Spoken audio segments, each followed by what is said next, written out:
नमस्कार, राधे राधे. माझं नाव विश्वास शेवाळे. मी आज आपल्यासाठी RT ही प्रवेश प्रक्रिया 2026-27 या संदर्भात माहिती देण्यासाठीचा व्हिडिओ बनवत आहे. जर व्हिडिओ आपल्याला आवडला तर त्याला जरूर लाईक करा, शेअर करा आणि सबस्क्राईब करा. व्हिडिओ अत्यंत महत्त्वपूर्ण होणार आहे. जे पालक आपल्या पाल्याला 2026-27 करता RT द्वारे प्रवेश घेऊ इच्छित आहेत, कारण RT right to education private स्कूलमध्ये पालकांना आपल्या विद्यार्थ्याला फ्रीमध्ये ॲडमिशन करून घ्यायचं असतं आणि त्यासाठी RT प्रवेश प्रक्रिया ही दरवर्षी राबवली जात असते. याही वर्षी राबवली जाणार आहे. तर त्याच पालकांच्या मनामध्ये जे जे प्रश्न आहेत त्या सर्व प्रश्नांची उत्तर आपण या ठिकाणी बघणार आहोत. जर आपल्याला हा व्हिडिओ आवडला तर त्याला लाईक करा, शेअर करा आणि सबस्क्राईब जरूर करा. तर सगळ्यात पहिल्यांदा म्हणजे काय की ह्या वर्षीचं ॲडमिशन कधी सुरू होणार आहे, हा सगळ्या पालकांचा महत्त्वाचा प्रश्न आहे. तर मला जेवढी माहिती आहे तर त्या माहितीनुसार साधारणतः जानेवारीच्या पहिल्या आठवड्यात प्रवेश प्रक्रिया सुरू होणार आहे. तर जानेवारी 2026 मध्ये किंवा जानेवारीत जर नाहीच झालं तर मग मात्र फेब्रुवारीमध्ये ॲडमिशन निश्चितच सुरू होतील असं मला वाटतं. तर प्रवेश प्रक्रिया ही 100% ऑनलाईन पद्धतीने राहणार आहे. त्याच्यामध्ये काय की मोफत शिक्षण म्हणजे इयत्ता 8वी पर्यंतचं मोफत शिक्षण करते. तर 25% जागा या प्रत्येक खाजगी शाळेमध्ये राखीव असतात. संपूर्ण प्रक्रिया ही ऑनलाईन राहणार आहे. 8वी पर्यंत निशुल्क प्रवेश राहणार आहे आणि प्रत्येक खाजगी शाळेमध्ये आपल्याला राखीव जागा मिळणार आहेत. मग ही प्रवेश प्रक्रिया कशी असते त्याचं आपण स्टेप बाय स्टेप बघूया. तर सगळ्यात पहिल्यांदा ऑनलाईन रजिस्ट्रेशन करायचं असतं आपल्याला, राईट. तर ऑनलाईन रजिस्ट्रेशन मग ते तुम्ही लॅपटॉपवरनं, कम्प्युटरवरनं किंवा आपल्या स्वतःच्या मोबाईलवरनं देखील करू शकतात. त्यासाठी मग वयाची अट, सगळ्यात पहिल्यांदा वयाची अट.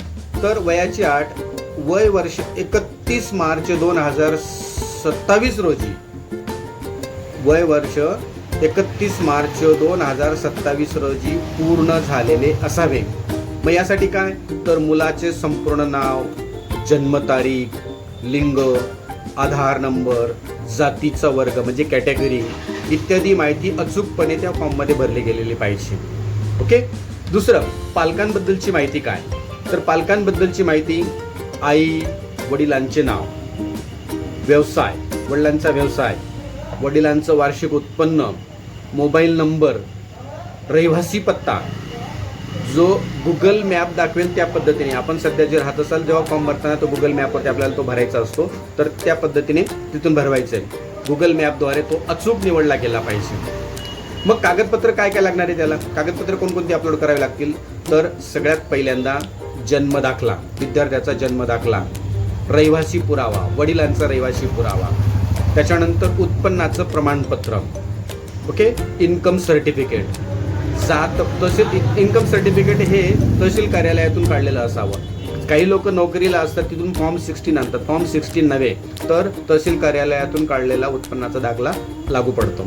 जात प्रमाणपत्र, जर कास्टमध्ये येत असेल, कॅटेगरीमध्ये SC ST OBC या कॅटेगरीमध्ये येत असाल तर त्यांना जात प्रमाणपत्र लागणार नाही. ओपन कॅटेगरीवाल्यांना जात प्रमाणपत्र लागणार नाही आहे.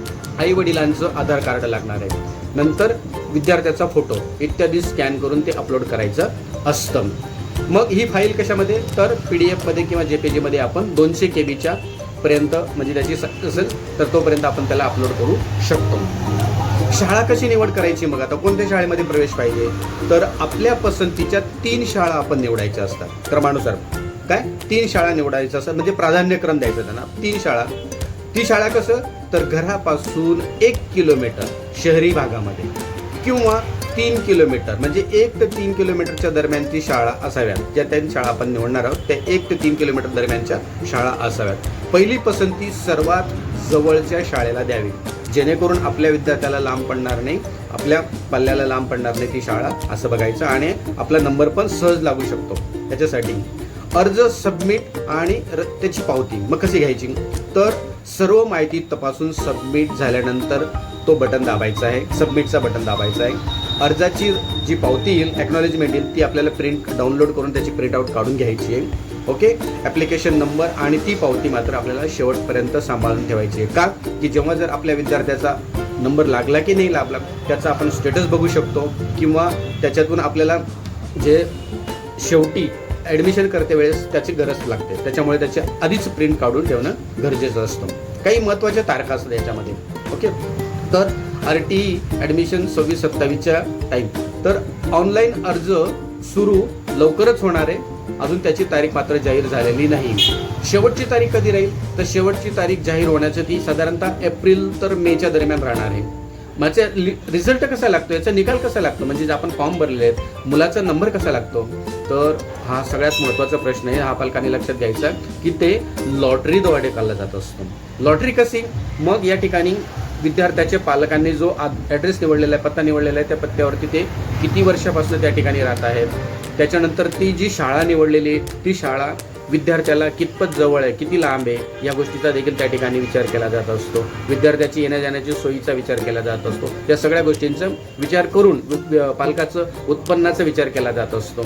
या सगळ्या गोष्टीचा विचार करून ती लॉटरी काढली जाते आणि लॉटरीमध्ये ज्या विद्यार्थ्याचा, ज्या पालकाचा नंबर लागेल त्याच विद्यार्थ्याला त्या ठिकाणी ॲडमिशन करतायत. असं सगळ्यांनाच ॲडमिशन, सगळ्यांनी फॉर्म भरले म्हणजे सगळ्यांचंच ॲडमिशन होईल असं नाही आहे. लॉटरी पद्धतीने त्याची प्रवेश निश्चित केली जात असते. मग ही निवड झाल्यावर साधारणतः कधी होईल, साधारणतः ही जुलैमध्ये त्याच्या ठिकाणी लॉटरीचा निकाल जाहीर होतो. मग लॉटरी प्रक्रिया कशी आहे, तर RTE ही संगणकीय प्रक्रिया आहे, म्हणजे कम्प्युटरद्वारे त्याची प्रक्रिया केली जात असते. तर रँडमली कुठलंही जे मी वरती विषय सांगितले त्या पद्धतीने त्याची प्रायोरिटीप्रमाणे त्या विद्यार्थ्याचा तिथं नंबर लागू शकतो. साधारणतः कसं आहे, तर जे अनाथ मुले असतील तर त्यांना प्रथम प्राधान्य दिलं जात असतं, किंवा HIV AIDS ग्रस्तीत जी मुलं असतील तर त्यांना प्राधान्य दिलं जात असतं.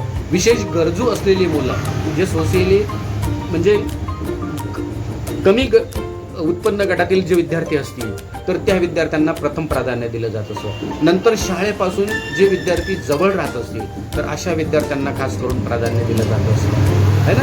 तर निवड झाल्यानंतर मग काय करायचं असतं, पुढचा प्रश्न जो आहे तो निवड झाल्यानंतर काय करायचं असतं, तर त्याला आपल्याला RTEच्या साईटवरती जाऊन स्टुडंट जे महाराष्ट्र जे पोर्टल आहे student.maharashtra.gov.in हे जे पोर्टल आहे त्याच्यावरती लॉग इन करून आपण जो फॉर्म भरलेला असतो त्या फॉर्मवरती जाऊन आपल्या अर्जाची आपण स्टेटस चेक करू शकतो. त्या स्टेटसद्वारे आपल्याला त्या ठिकाणी आपल्या विद्यार्थ्याचा नंबर लागला की नाही लागला ते देखील कळू शकतो. मग याच्यासाठी मूळ कागदपत्र काय काय घेऊन जायचं, ज्यावेळेस नंबर लागला तर नंबर लागल्यानंतर आपल्याला त्या ठिकाणी जी शाळा आपल्याला दिलेली असेल त्या शाळेमध्ये तिथं सगळे मूळ कागदपत्र घेऊन जायचे असतात व्हेरिफिकेशनसाठी. जसं की मूळ कागदपत्र म्हणजे काय, परत आता तो प्रश्न मी सांगतो. तर मूळ कागदपत्र म्हणजे काय, विद्यार्थ्याचा जन्माचा दाखला किंवा आधार कार्ड, आई वडिलांचे आधार कार्ड, रहिवासी पुरावा म्हणून जर इलेक्ट्रिक बिल आपलं स्वतःचं असेल तर इलेक्ट्रिक बिल, जर का कधी भाड्याने राहत असाल तर भाडे करारनामा कमीत कमी 1 वर्ष जुना पाहिजे. भाडे करारनामा कमीत कमी 1 वर्ष जुना पाहिजे. ह्या सगळे कागदपत्र त्या ठिकाणी घेऊन आपल्याला, आणि महत्त्वाचे म्हणजे उत्पन्नाचा, जर आपण उत्पन्नाचा दाखला काढला असेल तर उत्पन्नाचा दाखला, हे सर्व डॉक्युमेंट्स ओरिजिनल डॉक्युमेंट्स घेऊन त्या ठिकाणी व्हेरिफिकेशन करायचं असतो आणि आपला प्रवेश निश्चित करायचा असतो. प्रवेश निश्चिती कशी, तर शाळेने प्रवेश जर शाळा प्रवेश नाकारू शकत नाही, नाकारल्यास तशी आपण तक्रार करू. जर आपला RTEच्या पोर्टलवरती आपल्या पाल्याचा नंबर लागलेला असेल तर शाळा तो प्रवेश नाकारू शकत नाही, शाळेला तो अधिकार नाही. आणि जर कधी नाकारला गेलाच कोणाचा तर त्या ठिकाणी आपण तक्रार करू शकतात. ओके, तर या पद्धतीने, अशा पद्धतीने या संपूर्ण माहिती मी आपल्याला या ठिकाणी दिलेली आहे. तर जर हा व्हिडिओ आपल्याला आवडला असेल, पसंत आला असेल, नंतर तारखा जाहीर झाल्यावरती मी आपल्याला परत तारखा जाहीर झाल्याचा व्हिडिओ नक्कीच आपल्यासाठी घेऊन येईल.